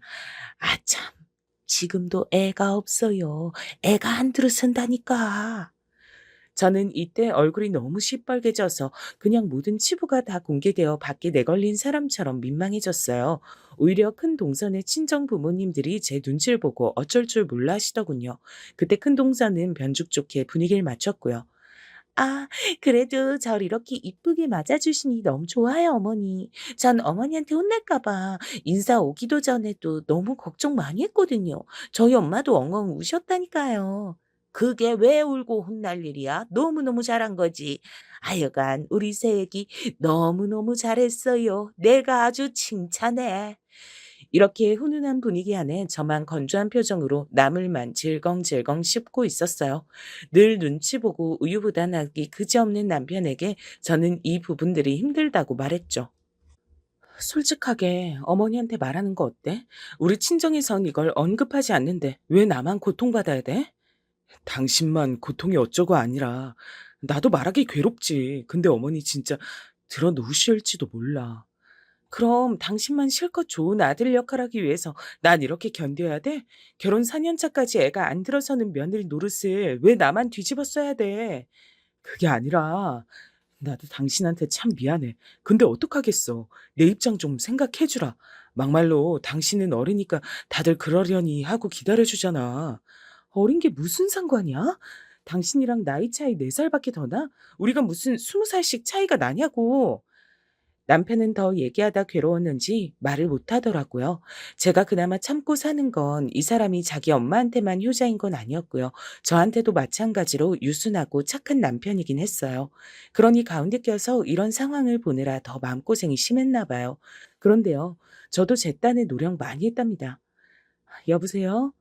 동서, 그래, 지금 집에 있어. 나 잠깐 그쪽 지나는 길인데 뭐 좀 주고 가려고. 어머, 형님, 무슨 일이세요? 저 지금 배가 너무 땡겨서 계속 누워 있었어요. 움직이기 힘들어서요. 난 임신 안 해봐서 모르지만 사람들 말로는 많이 고생한다고 하더라. 그래서 좀 편하게 먹을 것들 갖고 왔어. 누룽지탕이랑 김치 좀 갖고 왔는데 한 10분 뒤에 들러도 돼?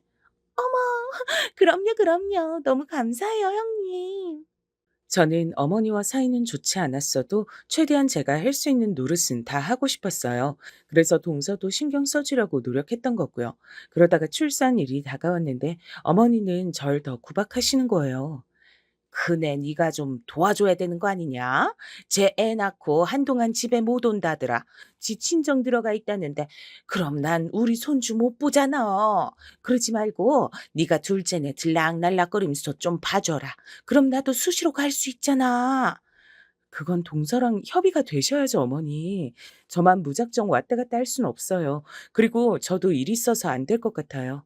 아휴, 넌 언제쯤 내 뜻대로 맞춰주고 살래? 맨날 그렇게 네 멋대로 하고 싶은 거 다 하고 살 거냐? 저는 어머니랑 말을 길게 섞으면 끝엔 결국 화가 나버리니까 꼭 그 자리를 피했답니다. 그러지 않고서 참아낼 수가 없었어요. 그렇게 동서는 출산을 했고 실제로 1년 가까이 친정에 있는 사이 막내 서방님도 드디어 결혼을 하게 됐어요. 어머니로선 연이어 경사가 아닐 수 없었답니다. 아이고, 우리 막둥이도 드디어 장가를 가네. 다들 어쩜 이렇게 이뻐 죽겠냐? 우리 새로 들어온 셋째 며느리도 너무 이쁘다. 내가 아주 복이 많어. 근데 저랑 말이 그나마 통했던 큰 동서가 없는 사이 막내 동서가 들어왔는데 저랑 나이 차이가 조금 있었거든요. 그래서인지 몰라도 엄청 안 맞았어요. 안녕하세요, 형님. 제가 오늘 여기서 해야 될 게 뭘까요? 응? 그야 여기 일단 정리하고 파랑 다듬으면 돼. 이따 큰 동서도 애기 데리고 올 거니까. 칼은 어디 있는데요? 저기 부엌 카부장 열어보면 있을 거야. 금방 찾을 수 있을 텐데. 잘 안 보이는데요. 어디 있는데요? 형님이 좀 같이 찾아주세요. 이러니 저도 답답하기 짝이 없었고 묘하게 둘이 안 맞는 성격이었어요. 여기도 썩 친절한 성격은 아니어서 어머니한테 은근히 따뜻하게 굴더라고요. 어머니, 저 허리 디스크 있어서 너무 아파요. 저 계속 서 있으면 다리부터 다 마비 오는데 소파에 좀 앉아 쉴게요. 어? 그래. 그럼 일단 거기 앉아 있어라. 젊은 애가 그렇게 약해서 쓰나. 디스크인데요? 저 수술까지 했었어요. 잘 못 걸을 정도인데 조심해야죠. 막내 동서는 이제 막 20대 중반이라지만 그런 것 치고도 하고 싶은 대로 다 말을 하더군요. 이땐 외려 어머니가 좀 불쌍해 보일 뻔했어요. 그런데 출산한 큰 동서가 다시 여기에 합류하고 난 뒤 모든 그림들이 달라지기 시작했답니다. 이상하게 아기를 낳더니 뭔가 많이 바뀐 모양이에요. 어머, 형님, 오랜만이에요. 그동안 잘 지내셨죠? 저 애기 돌 될 때까지 돌보는데 진짜 죽겠어요. 낳기 전으로 돌아가고 싶다니까요. 에이, 마음에도 없는 소리 하지 마. 아기 낳아서 얼마나 좋아. 아니에요. 전 형님이 진짜 부러워요. 저도 애 없이 그냥 남편이랑 나이 들었으면 좋을 텐데. 이런 말을 계속 어머니가 이 부근에 없을 때만 슬쩍 뱉고 빠지는 큰 동서가 좀 얄미웠어요.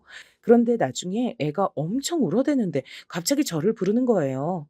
형님, 애기 한번 안아보고 싶으셨죠? 우리 민우 좀 한번 안아주세요. 제 이미 손 타버려서 어른이 안아줘야만 잠을 자거든요. 한 번만 좀 안아주세요. 제가 여기 정리할게요. 이러는 통에 저도 우물쭈물대며 가서 아기를 안았는데 진짜 보통 일이 아니더라고요. 애가 얼마나 울던지 앞에 엄마를 보고도 낯선 사람 품에 안기니 자지러지는데 동서는 아랑곳 없이 저에게 애를 맡겨놨어요. 그러면서 대단한 일을 했단 어투더군요. 여보, 형님은 아마 애기 엄청 안아보고 싶으셨을 것 같아서 내가 맡긴 거야. 괜히 그런 거 아니고. 저기 형수님 안 힘드세요? 아, 얘가 무게가 꽤 나가네요. 이제 너무 안고 있어서 그런지 팔이 좀 떨어져 나갈 것 같네요. 서방님이 이제 좀 받아주세요. 예. 얼른 주세요. 이봐. 형수님 힘드셨잖아. 참, 저도 이때 듣고 있자니 기분이 뭐했어요. 자기가 뭔데 저한테 일일 애기 체험을 시켜주겠단 건지, 왜 애를 덥석 안겨줬던 걸까요? 그날을 기점으로 해서 알게 모르게 큰 동서는 미묘한 기싸움을 벌이더라고요. 갑자기 원치도 않은 며느리들 단톡방을 본인이 띡 하고 만든 거예요. 전 이런 자리 정말 불편했는데 말이에요. 형님, 동서, 곧 어머니 생신이니까 우리끼리 의견을 모아야 할 것 같아서요. 사실 저번에 형님이 얘기하시긴 했는데 저 몸이 많이 안 좋아요.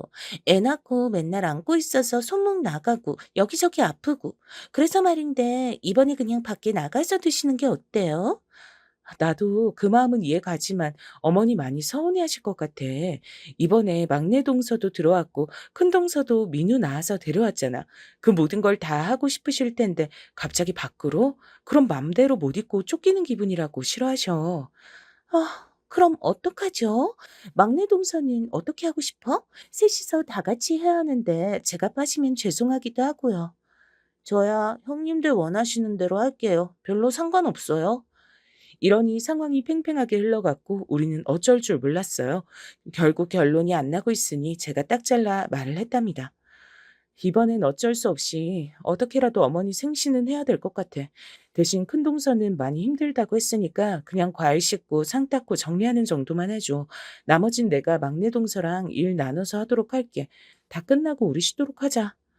네, 알겠어요. 형님 말씀대로 할게요. 큰 동서는 제 말에 약간 빈정이 상했다는 듯 대꾸했고 평소에 제잘제잘 말도 많으면서 이날은 말을 툭 끊어버리더군요. 그리고 웬만한 음식들은 다 준비해갔는데 큰 동서는 심지어 이날 늦게 오기까지 했어요. 아기가 아프고 저도 어제까지 체해 있어서 죄송해요. 지금부터 제가 뭘 도우면 될까요? 저렇게 말은 하면서도 계속 허리가 아프다는 둥 낑낑댔고 막내 동서는 눈치 없이 그 옆에서 둘이 붙어 앉아 있다가 애기들 보질 않나. 결국 혼자 독박을 써버렸네요. 그런데 이날 큰 동선 얼마나 어머니 앞에서 아양을 떨고 지 멋대로 하는지 진짜 보통이 아니라고 느꼈어요. 어머니, 제가 이번에 오면서 우리 민우 재롱 부리는 거 영상 찍어 왔잖아요. 이것 좀 보세요. 이러면서 계속 어머니랑 저들끼리만 붙어 다니고 전 아예 대놓고 왕따 시키는 느낌이더라고요. 나중에 알게 된 사실인데 이것도 남편 등에서 들은 얘기지만 정말 놀랐어요. 재수 씨들끼리 돈 모아서 어머니 비싼 선물을 해드렸나 봐. 뭔 놈의 가방을 400만 원 하는 걸 사드렸대. 대단하더라고. 전 이때 깜짝 놀라 남편에게 물었는데 그건 사실이었어요. 나중에 물어보니 큰 동서가 뒤늦게 말해주더군요. 형님 부담스러우실까봐 말 안 했어요. 저희는 남편이 그래도 조금 여유가 되니까. 암튼 그건 아니고. 그리고 전 이렇게 뭔가 할 거면 혼자 알아서 하지. 누구 보고 하자고 막 보채는 타입 아니에요. 저기, 형님이 그렇다는 건 아니고요.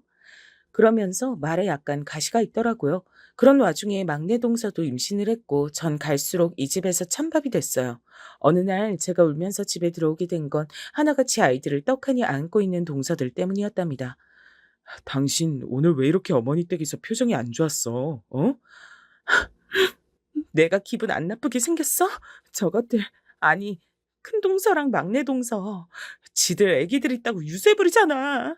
아, 이걸 어떻게 해결하면 좋을까? 정말 내가 죽을 죄를 지은 기분이다. 누가 죽을 죄래? 좋아. 당신 생각해서 실제로 당신이 나보단 더 비참하니까 내가 참는다고 쳐. 근데 나 언제까지 이런 취급당해야 돼? 그거나 좀 알려줘라. 미리 알고 마음의 준비라도 해야 되잖아. 그건 내가 문제가 있다고 어머니랑 동생들한테 말을 하라는 거야? 그럼 어떡해. 난 어찌해야 되는데. 이러니 둘 다 할 말을 잃게 됐어요. 저라고 임신이 잘 되는 케이스는 아닌 듯 했으나 남편이 정말 거의 무정자증 수준으로 상태가 나빴거든요. 저도 몇 년간은 남편을 안타깝게 여겼으나 동서들한테도 무시당하는 입장이 되니 못 참겠는 거예요. 저랑 아예 척을 저버린 큰 동서는 시댁 모임에서 어머니에게 이렇게 말했거든요. 맨날 이렇게들 모여서 아들 손주 며느리 얼굴 다 보니까 너무 좋다 정말. 그러게요, 어머니. 뭐니 뭐니 해도 결국 손주 안겨드린 게 진짜 효도 아니겠어요? 우리 어머니가 그렇게 욕심이 많으신 것도 아니고 꼭 손주 아니고 손녀여도 되는데 말이에요. 이런 말을 저도 있는 자리에서 굳이 한다는 건 싸움을 거는 거잖아요. 아이의 어머니는 이 말에 동의하시면서 면박을 주셨죠. 아휴, 그러게 말이다. 그래도 니들이 엄청 효도하는 거야. 그럼 효도하는 거지. 몇 년을 할머니 소리 못 듣다가 니들이 이렇게 번갈아 가면 아주니 너무 좋다 정말. 그날 큰 동서랑 작은 동서는 연달아서 약속 시간보다 40분 넘게 늦게 왔고요. 심지어 과일 봉지들만 달랑달랑 지들 애기 먹일 것만 간신히 챙겨서 왔어요. 근데도 어머니는 아무 말도 안 하시는 거예요. 저한테만 하녀 마냥 시키셨어요. 예, 뭐하니? 얼른 가서 네 동서들 맞아줘라. 짐이 저렇게 한가득이다. 네가 손이 비었으니까 가서 얼른들 도와라. 그러면서 자꾸 동서들의 잡일을 저한테로 미루셨어요. 아예 등까지 찰싹 쳐대가면서 시키시니까 너무 싫더라고요. 결국 남편이 참다 못해 이날 밤 자기 엄마한테만 전화해서 힘겹게 말을 했어요. 진짜 웃긴 게 뭔지 아세요? 어머니는 이후로 타박하시는 말들이 아주 쏙 들어갔답니다. 어쩔 수 없지 않니? 쟤도 뭔 사정이 있겠지 뭐. 남자들 나이 들면 다 힘든 거야. 둘째, 셋째 다들 어릴 때 장가들을 갔으니 괜찮지. 막상 본인 아들 문제라고 하니까 완전 감싸고 모른 척 하시더군요. 그러면서도 저한테 전화하셔서 이렇게 말씀하셨어요. 저기, 네 남편 몸이 좀 그렇다고 해도 너 절대 눈치 주고 주눅 들게 하면 안 된다. 남자는 아주 생명이 달린 거랑 똑같은 거야. 여자가 자꾸 무시하고 불같이 화내면 엉망이 되는 거라고. 그런 어머니도 생전에 아버님을 그렇게 쥐잡듯 잡고 사셨다니 본인 아들이 당하는 건 싫으셨나 봐요. 저는 그 말마따나 이 부분이 회수된 이후 남편과는 정말 조금도 싸울 일이 없었어요. 그런데 말이에요. 안 그래도 비실비실하고 건강이 안 좋고 늘 간이 안 좋아 보인다는 말을 들었던 남편은요. 건강검진을 미루고 미루다 갑작스런 빈혈로 쓰러지고 난 뒤 회사에서 응급실까지 실려가게 됐어요. 이게 무슨 일이야? 쓰러졌다니. 어디 부딪힌 거 아니고? 저도, 저도 가봐야 알아요, 어머니. 일단 병원으로 오세요. 그렇게 택시로 내달려서 도착한 병원에서 남편은 몸이 너무 힘들어서 어쩔 줄 몰라 하더군요. 얼굴도 수척해지고 멀쩡히 밥 먹고 나갔던 사람을 병원에서 맞이하니 이상한 기분이었어요. 어머니는 이 순간도 제 탓을 했고 동서들도 동정 섞인 빈정을 저에게 보냈답니다. 이것들을 사람이라고 볼 수 있을까요? 아주버님 많이 편찮으셔서 어떡해요? 매번 그렇게 힘들게 일하시더니 너무 지치시겠다. 우리 남편도 아주버님 몸 약한 타입이라고 옆에서 잘 챙겨줘야 한다고 하더라고요. 그러게 말이다. 같이 사는 사람이 잘 챙겨줘야 되는데 원. 결국 이들은 다 저에게 손가락질을 하고 싶어 했고요. 그렇게 누굴 탓하고 있을 때가 아닌데 이것들이 여유를 부리고 있다가 결국 한 사람을 그렇게 하늘에 보내게 됐답니다. 우리 남편은 정말 거짓말처럼 아직도 저는 그렇게 시간이 지났는데도 잘 못 받아들이고 있는데요. 아무튼 어느 날 정말 거짓말처럼 제 옆을 떠났어요. 전 장례 때 정말 미친 여자처럼 어머니랑 싸웠답니다. 제 안에 그렇게 울화가 가득 차 있는지 처음 알았어요. 뭐요? 제가 뭘 못해서 잘못해요? 저 때문에 자식을 못 봤다고요? 어머니 다 알고 계시면서 그 사람이 원인인 거 알면서 그러시는 거예요? 그게 아니 너는 지금 그걸 이 자리에서 할 말이라고 하냐? 그럼 뭐요? 저는 뭐 마음이 편한 줄 아세요? 대체 어머니 아들이 몇 년을 저랑 지낸 줄 아세요? 어머니 못지않게 저도 슬퍼요. 꼭 이런 자리에서 아쉬운 걸 다 저한테 뒤집어 씌우셔야겠어요? 어머, 형님, 그만하세요. 어머니 속상하신데. 동서가 면대 끼어들어 지금. 나보다 제정신이 아닐 수가 있어? 빠져. 어머, 형님 무서우시다. 저는 완전히 이들 사이에 껴서는 어정쩡한 원망과 조롱을 받고 정말 죽을 맛이었어요. 아들도 병으로 보내놓고 왜 며느리인 저까지 더 피를 말려서 보내려고 드는 걸까요? 그러곤 전 얼마 뒤에 돌아와 남편과 살던 짐들을 조용히 정리했죠. 어머니는 이때 장례식에서 저랑 뒤엉켜 싸우셨던 게 내심 양심에 찔리긴 하셨나 보더군요. 뒤늦게 이렇게 연락이 왔어요. 집은 그대로 내두고 살아라. 가끔 가서 우리 아들 지내던 흔적이란 볼란다. 너 없어지면 그 집까지 없어질까 싫다. 아들 못 만날까 무섭다. 도통 무슨 말인지. 밑도 끝도 없이 이해가 하나도 안 되는 내용이었지만 제가 받아들이기엔 어머니가 나름 애둘러 사과를 하고 있다고 느껴졌어요. 왜냐면 남편이 통원 치료를 할 무렵엔 절 원망하셨거든요. 새끼도 못 보고 저렇게 젊은 나이에 몸져 누울 줄 누가 알았다니. 어떻게 그런 것까지 네 아비를 쏙 닮았냐? 그래도 네 아비인 자식이라도 줄줄 보고 갔지. 어쩜 새끼 복도 없고 처복도 없고. 지금 저 얘기하시는 거죠, 어머니? 어떻게 본인 아들도 문제 있는 거 아니 됐어요. 다 둘째 치고 좋아요. 그럼 저희가 애가 있었으면 그렇게 어머니 뒤치다꺼리 할 수 있었을까요, 평소에? 동서들은 애들 있다고 이 핑계 대고 저 핑계 대고 허구한 날 못 왔잖아요. 아니 이게 진짜 지 남편 병상에서 저러고 있는데 바득바득 따질 일이냐? 형님, 저도 옆에서 듣고 있기 거북하네요. 저희가 핑계를 대다니요. 동서는 더 이상 나대지 말고 가만히 있어. 듣기 싫으니까. 우리는 점점 험악한 상태까지 갔었고 그러다 장례 치르고 어머니는 결국 한풀 꺾이신 거예요. 그래서 제가 예의상 시댁 단톡방에도 조용히 머무르고 있었는데요. 그걸 알고 있는 동서들은 좀이 쑤셔서 미치겠나 봐요. 우리 셋이 나란히 모인 단톡방을 또 만든 거 있죠? 진짜 그놈의 단톡방 다 없애버리고 싶어요. 형님, 저희 이번에 애기 데리고 어머니 댁 가려고 하는데 같이 가실래요? 혼자 계시기 적적하시잖아요. 난 괜찮으니까 신경 쓰지 말고 일 봐. 형님, 얼마나 힘드시겠어요. 저희랑 맛있는 거 먹으러 가요. 제가 무슨 남편이랑 잠깐 떨어져서 어디 유학 가 있는 사람도 아니고 큰 일을 겪었는데 아무렇지 않게 말을 하더라고요. 일단은 지켜봤는데 이것들 머리 굴러가는 소리가 다 저에게 들릴 정도였어요. 그 와중에 저한테 또 뭔가 일을 넘길 생각들을 하고 앉았더라고요. 어머니도 많이 힘드신 것 같아서 다 같이 식사라도 하고 얼굴 보면 조금 나아질 것 같아서요, 형님. 그러면서 음식 메뉴를 뭘 정하고 만들고 얘기를 하고 앉았길래 전 딱 잘라 말했어요. 그리고 본격적으로 아주 큰 싸움이 됐답니다. 있잖아, 동서들. 내 입장이 뭔지 생각을 못 하는 것 같아서 어머니 입장만 생각해야 되는 거야, 지금? 나 남편 보낸 지 얼마 되지도 않았어. 내 감정 추스리기도 힘들어.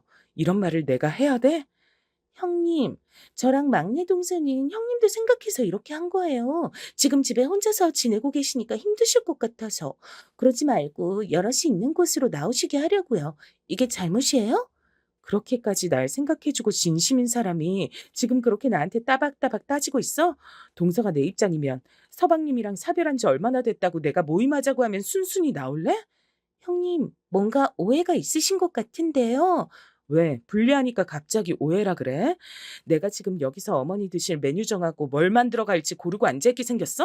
나 지금 죽도 입에 못 넣는 사람이야. 생각이 있는 거야, 없는 거야? 저기 형님들 왜 이러세요? 저기 너무 흥분하신 것 같아요. 점점 분위기는 험악해졌고 저는 말을 하다 보니까 더 화가 나더라고요. 그리고 못 참겠어서 어머니한테 연락을 했어요. 어머니, 죄송한데요. 지금 많이 힘드신 시기인 거 압니다만, 저도 이 사람 보내고 말짱한 정신은 아니에요. 그래서 말인데, 한동안 어머니 댁에서 모임이 있다든지 동서들과 만나야 하는 스케줄은 피하고 싶어요. 뭐? 아니, 또 뭔 일이 있었길래 그러냐? 근데 너는 진짜 머리 아프게 왜 그래? 나를 왜 이렇게 괴롭히냐고? 제가 어머니를 어떻게 괴롭혔다고 이러세요? 동서들과의 관계가 불편하다고요. 어머니는 이해가 안 되시겠지만 아들 잃은 어머니도 힘드시지만 남편 잃은 저도 괴롭다고요. 제가 지금 남편들 끼고 나오는 동서들 사이에서 우리 남편 형제들이랑 다 같이 어울려서 하하호 웃고 떠들게 생겼어요? 왜 그러는데? 둘째랑 뭔 일 생겼냐? 걔야 뭐 잘해 보려 그랬겠지. 그러지 말고 네가 윗사람이니까 먼저 손 내밀어라. 저는 여기서 한계점에 부딪혔고 아주 극심하게 깊은 한숨을 토해내게 됐어요. 어머니, 거두절미하고 이제 그만할게요. 어머니가 그렇게 좋게 보시는 둘째 며느리가 맏며느리 역할 톡톡히 하고 있잖아요. 어머니 아들도 이제 제 곁에 없는데 저를 좀 놔주세요. 뭐? 예, 너는 네 남편 보낸 지 무슨 십수년은 됐냐?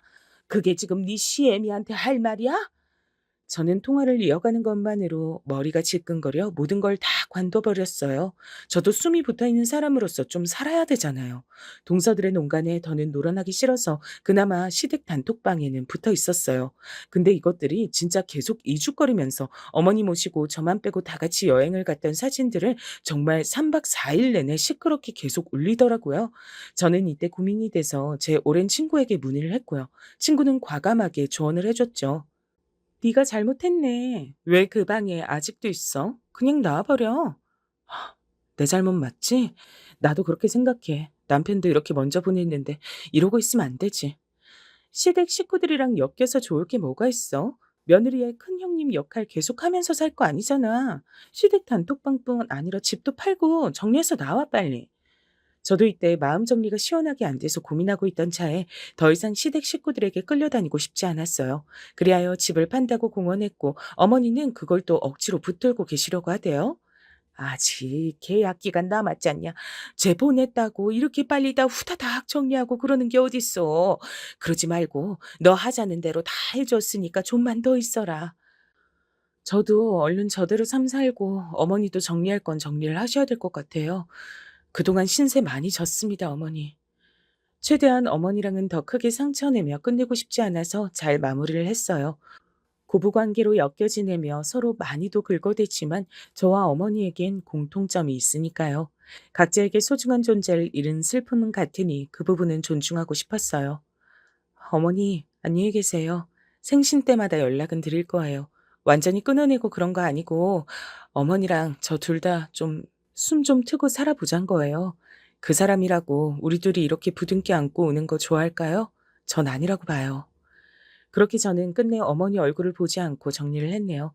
그래서 나름 이사를 했는데 어쩌다 보니 막내 동선의 집이랑 그리 멀지 않은 곳에서 살게 됐어요.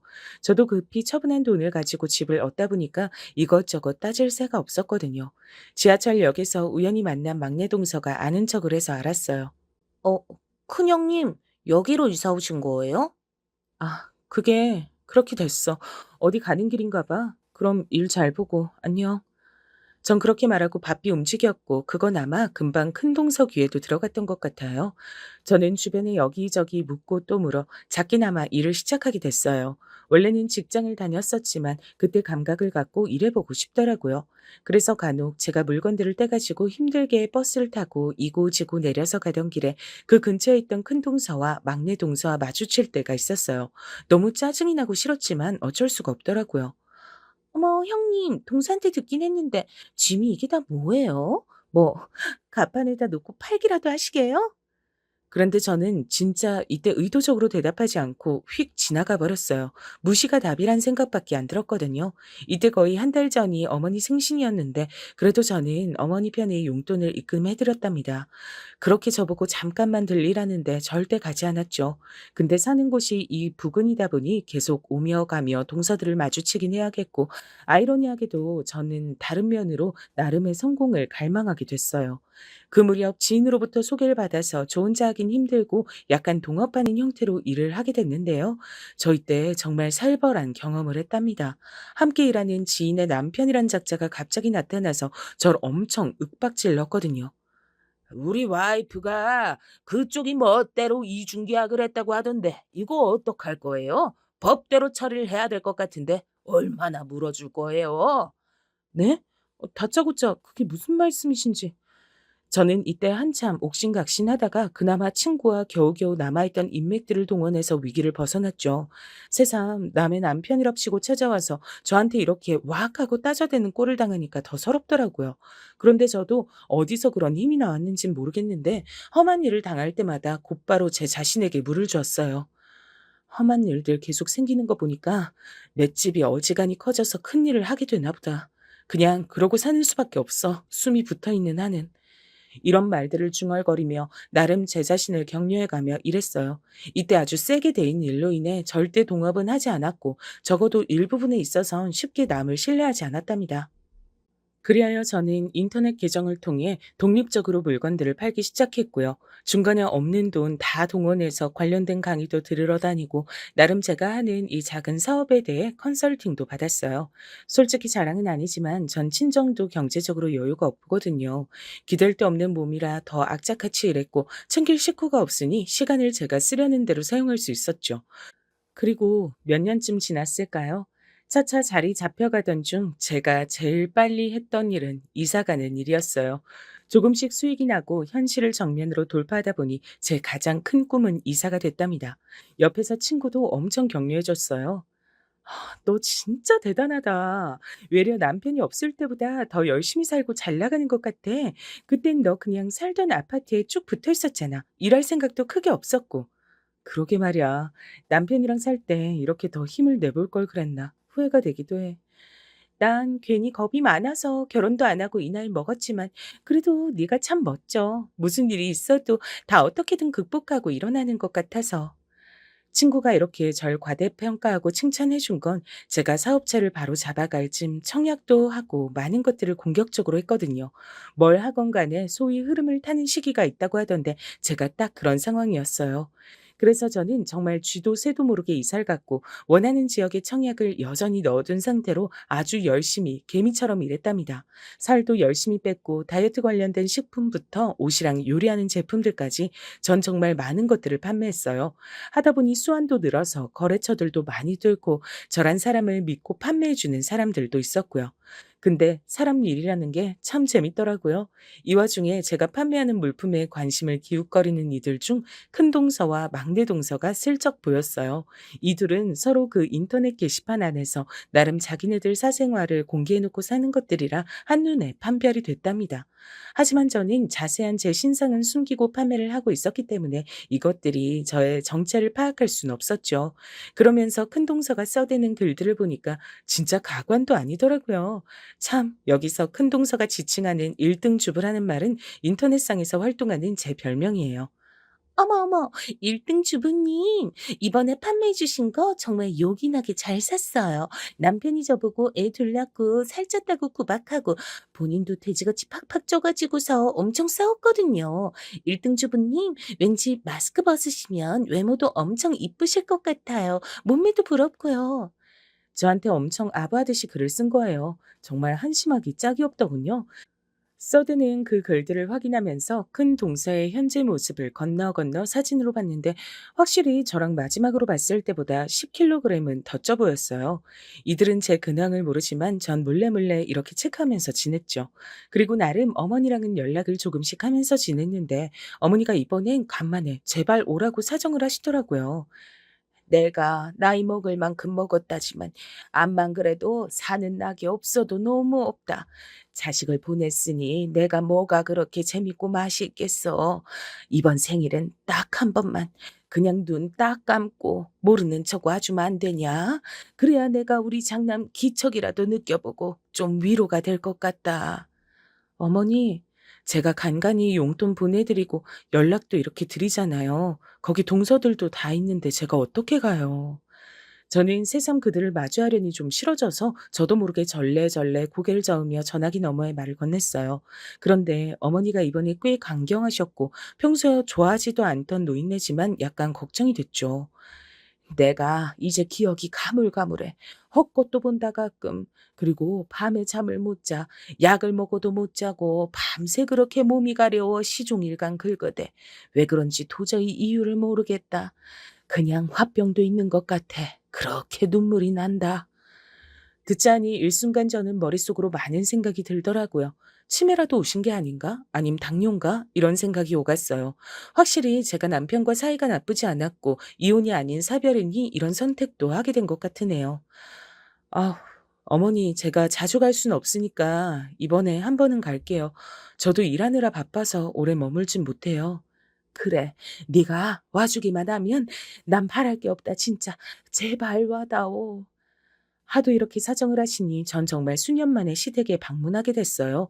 여전한 집인데 남편과 드나들던 생각이 일순간 몰려와서 살짝 뭉클하긴 하더군요. 그리고 거기서 절 그렇게 괴롭히고 못 잡아먹어 안달이던 동서들을 만났죠. 근데 참 재밌는 게요. 사람이 상황이 변하고 환경이 달라지면서 그 전보단 숨통이 트이니 이전보단 약간 콧노래가 나오더라고요. 그렇다고 빈정거린 건 아니에요. 안녕, 동서들. 그간 잘 있었나 봐. 되게 놀래네. 나 어머니가 부르셔서 온 거야. 내가 오려고 온 거 아니고. 아, 네, 형님. 오랜만이시네요. 누구요? 큰형님? 어머, 진짜네. 어머머. 근데 어머, 살을 많이 빼셨네요. 되게 말라지셨네. 어, 동서들도 잘 지냈지? 근데 여기서 큰 동서는 제가 사진으로 확인한 것보다 훨씬 더 후덕해진 주제에 눈을 부릅뜨고 또 비꼬는 거예요. 마음이 이렇게 못돼 먹었으니 일이 잘 안 풀리겠죠. 얼굴만 봐도 사람은 확실히 마흔 언저리쯤 가면 인생이 보여지는 것 같아요. 마음고생이 어지간히 심하셨나 봐요, 형님. 그래서 이렇게 살이 쭉쭉 빠지셨구나. 얼굴도 퀭해지신 것 같고요. 아니, 나 마음고생 안 했는데?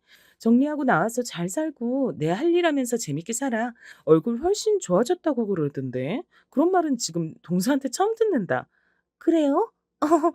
그렇구나. 이렇게 머쓱해 하더니 계속해서 절 위아래로 훑어보더라고요. 지들보다 몸에 반은 줄어 있는 데다가 옷도 제대로 차려입고 갔으니 신경이 쓰이는 모양이었어요. 와중에 서방님들도 쭉쭉 들어와서 인사하셨고요.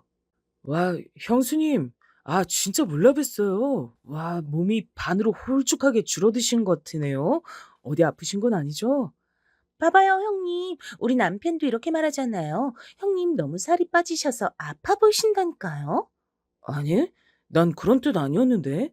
형수님이야 원래 미인이셨지만 더 연예인 같아지셨다. 아휴, 얼굴 더 좋아지셨네요. 그쵸? 열심히들 잘 살아가야 되는 것 같아요. 저희 엄만 여전히 힘들어 하시거든요. 제가 잘 돌봐드리지도 못하고. 평소 원체 눈치 없고 사람 착하기만 한 서방님은 제 칭찬을 해주셨고 전 얄미운 큰 동서말은 스리슬쩍 무시해줬죠. 그리고 다 같이 둘러앉아 식사를 하려는데 제 딴에 어머니가 좋아하실 만한 음식들을 꺼냈답니다. 당연히 어머니는 이날 절 오랜만에 보신 데다가 용돈도 두둑히 챙겨드렸고 제가 온 게 너무 좋으셨는지 연신 손을 잡으셨어요. 그런데 이때 어머니 표정도 뭔가 멀쩡해 보이지 않고 되게 피로해 보이시더라고요. 어머니 뭐 어디 불편하세요? 왜 그러세요? 그런데 큰 동서와 막내 동선 아니라고 하면서 바로 나서는 거예요. 어머니 여기 누워보세요. 왜 그러시지? 어머니, 내가 볼 땐 치매 증상이나 당뇨도 있으신 것 같던데 자기들은 그런 거 못 느꼈어? 글쎄요. 어머니도 그냥 괜찮다고 하시고. 아무튼 어머니를 눕혀드리고 난 뒤 조금 주무시게 하고 저와 동서들은 전부 거실로 나왔죠. 하도 어색해서 할 말이 없는 와중에 큰 동서가 또 꼬치꼬치 깨묻더라고요. 형님은 그때 막내 동서네 쪽 집에 사시지 않으셨어요? 이사 가신 지 꽤 된 거 맞죠? 아니, 동서가 그쪽 골목에서 봤다더라고요. 저도 빌라들 있는 골목에서 형님 뵀는데 거기쯤 사시던 거 맞죠? 저는 그 어둡고 좁은 집이 떠올라 일순간 미간을 찡그렸지만 우선은 대답을 했어요. 맞아. 거기서 살았지. 근데 이사 갔어. 어호라, 어디로요? 안 그래도 동서가 못 본지 엄청 오래됐다 그랬거든요. 저는 침을 한번 꿀꺽 삼킨 뒤 오픈을 해야 하나 말아야 하나 고민하며 입을 열었어요. 그리고 정말 3초도 안 되어 거실이 시끄러워졌답니다. 저기 강남 아파트로 들어갔어. 강, 잠깐만. 아니, 뭐야? 나 웃겨서 말이 안 나오네. 형님이 강남을요? 어떡해. 웃으면 안 되는데. 뭐야? 그 반응은? 웃기다고? 그러자 제 바로 맞은편에 앉아있던 막내 동서까지 몸을 앞으로 숙여대면서 낄낄대고 웃는 거예요. 아니, 저희가 무슨 죄가 있다고. 안 본 셈 농담이 많이 느셨네요. 그렇잖아요. 와, 저 이렇게 대놓고 그 아파트 산다고 말하는 사람 진짜 처음 봐요. 인터넷이랑 TV로는 봤는데 형님 진짜 그새 많이 성격 변하셨다. 저는 숨을 크게 들이마시고 이것들의 행태를 지켜봤어요. 아니, 솔직히 뭐 불가능한 일은 아니네, 그치? 형님은 혼자 몸이시니까. 하여간 저기 뭐 돈 많은 할아버지 남자친구라도 있으신 거예요? 그래도 우리 나이가 그런 게 먹힐 나이가 아닌데. 설마 아니에요? 뭔데? 할 말 있으면 해봐. 아니, 진짜 농담이에요, 형님. 화내시면 안 돼요. 그 뭐랄까? 꽃뱀이냐 방울뱀이냐 그런 거 있잖아요. 그런 거 하면 가능은 하겠는데 그러기엔 형님이나 우리 나이가 너무 많잖아요. 그래도 강남 사는 할배한텐 먹히려나? 동서, 지금 말 다 했어? 뭐가 어째? 아우 그러게 농담 좀 작작 하시지. 저는 이때 자리를 털고 일어나 옆에 있는 쇼핑백에서 택배 봉투 몇 개를 꺼냈어요. 안 되겠다. 간만에 만나서 선물이라도 주려고 했더니. 네? 저는 저를 까내리지 못하면 병이라도 걸릴 것 같은 이 둘에게 택배 봉투 2개를 휙 던졌어요. 있잖아. 그렇게 인터넷상에선 언니 언니 하며 따르더니 이렇게 자꾸 귀엽게 나 약 올릴 거야? 우리 아는 사이들이잖아. 나 말이야 나. 그 1등 주부. 그 사람이 나야. 마스크 쓰고 나와서 다이어트 식품 팔고 생필품이며 옷 다 팔고 이웃들 10만 명의 작년에 강남 아파트 청약된 사람. 그 사람 나라고. 이렇게 말해놓고 저도 새삼 너무 유치했나 싶어 그 둘을 봤는데 큰 동서와 막내 동서 얼굴에서 이미 웃음기는 사라졌어요. 그리고 지들 앞으로 떨어진 택배 봉투. 아마 저한테 많이 주문하고들 샀었을 그 다이어트 음료들과 쫄쫄이 스타킹들이 담긴 회사 로고가 있는 스티커들을 확인한 것 같더라고요. 제 다리로부터 얼굴까지 시선이 쭉 타고 스물스물 올라오더니 그제서 상황 파악이 된 것 같았어요. 형, 형님이 1등 주부? 1등 주부? 그 강남 아파트 잠깐만 진짜라고요? 아니 그 사람 평소 저는 제 신상을 다 밝히기 싫어 선글라스와 마스크를 쓰고 인터넷상에서 사진을 찍고 홈쇼핑처럼 판매를 했었어요. 나이 먹을 만큼 먹고 살림에 빠삭한 여자가 훅훅 늘어놓는 말들을 편하게 생각한 수많은 아내들과 교류가 되어 특히 코로나 시기에 많은 수익을 봤거든요. 다들 집에서 인터넷으로 물건만 사던 때기도 했고요. 암튼 이것들 둘은 얼굴이 새파랗다 못해 새하얗게 질려서는 둘 다 뒤로 팔을 짚어야 할 정도로 몸이 기우뚱거렸어요. 진짜 말도 안 돼. 그러고 보니 얼굴 윤곽이 이렇게 보니 맞는 것 같기도 하고 세상에. 아니, 웬만하면 내가 파는 것들 먹고 다들 악착같이 살도 빼고 이뻐지고들 하는데 자기들은 진짜 발전이 없다. 서방님들이 좀 안 됐어. 맨날 그렇게 뒤에서 뭐 처먹으면서 남 흉이나 보고 있으니 남을 깎아야 본인이 좀 괜찮은 것 같지? 뭐라고요? 나는 동서랑 비슷한 나이 먹고 강남 아파트 내 집 있고 지금 사업하면서 사는 게 재밌어 죽겠어. 그리고 뭐? 할배랑 연애? 내키면 내 또래보다 더 어린 남자들도 줄을 선다. 하여간 못돼 먹은 말버릇 진짜 여전하네 동서들. 제발 그렇게 발전 없이 쭉 살다가 가라. 더 못 있겠다 진짜. 그럼 잘들 있어. 전 그 자리에서 훅 하고 일어났고 그런 저를 동서들은 몇 번 곁눈질하다가 끝내 제대로 못 쳐다보더라고요. 나중에 집으로 왔을 때쯤 그제서 막내 동서한테 연락이 왔는데요. 참 쟤들 사이도 부질없더라고요. 욕만 하면서 뭉쳐다닌 여자들의 인간관계란 정말 쓰레기만도 못한 것 같아요. 이 형님, 저기 잘 들어가셨나요? 다름이 아니라 아까 인사를 너무 제대로 못 드린 것 같아요. 이번에 큰형님이 그 말로만 듣던 1등 주부님이시라니 너무 멋져요. 전 절대로 큰형님을 약 올리거나 조롱하려던 게 아니에요. 혹시 괜찮으시면 따로 봬도 될까요? 대충 이런 식의 문자가 와서 전 웃기지도 않아서 그걸 곧장 복사해서 큰동서에게 보냈죠. 아마 지들끼리 쥐잡듯 전쟁이 일어나지 않았을까 싶네요.